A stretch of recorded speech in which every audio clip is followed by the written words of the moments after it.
Prince Harry's mental health consultancy job has come under question after company coaches erupted over a recent review in the pay structure.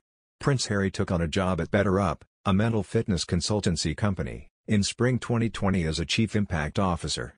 But the Silicon Valley company has now come under fire after mental health coaches hit out at the recently reviewed pay structure they claim effectively represents a pay cut. The morning show correspondent Peter Ford said, talking about Prince Harry, this crowd that he's involved with called BetterUp. Employees at that organization, it's not a charity, it's not a not-for-profit, it's a business. They're saying they're not happy about Prince Harry being involved, and all the money he's been paid.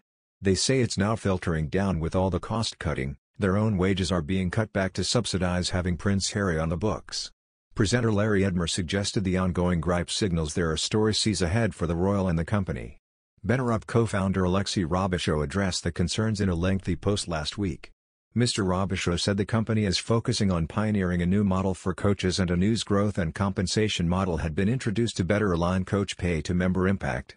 He said, "We heard from coaches, through town halls, forums, and individual conversations. Our coaches raised important and valuable questions. They challenged us and made us ask ourselves tough questions. So we've quickly and thoughtfully adjusted. Today, we communicated an updated plan and timeline based on the feedback. This included increasing session rates for coaches, so we could better reward the time spent in one-to-one conversations that lead to human transformation." Speaking to the Daily Beast, 6 BetterUp coaches denounced the recent review of their contracts, saying there is now widespread upset within the company. One of the employees said, "There's so many of us now who are upset. I would say my heart is broken. And I think there's really questionable ethics going on." One contractor added, "If I'm coaching a member, I don't want to be focused on how they're going to rate me. From an ethical perspective, we are there to coach the client, not to have them press the like button."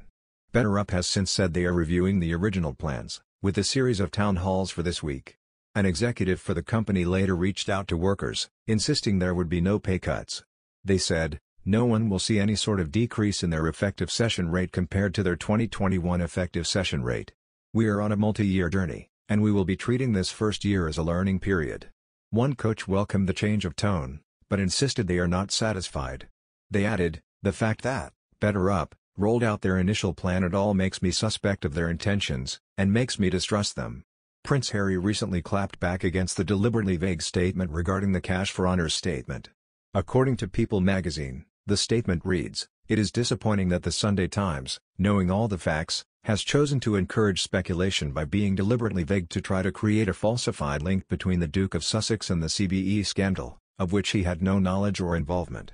The Duke and his advisors, as well as his non-profit Senta Bail, severed ties with Mr. Mahfouz and his associates in 2015, no longer accepting further donations to Senta Bail and discontinuing any plans for a fundraising event amid growing concerns over the motives for his support." The statement also concluded by saying, "The Duke had one planned meeting with this donor nearly 8 years ago, did not introduce him to any members of the royal family, and expressed his concerns about the donor.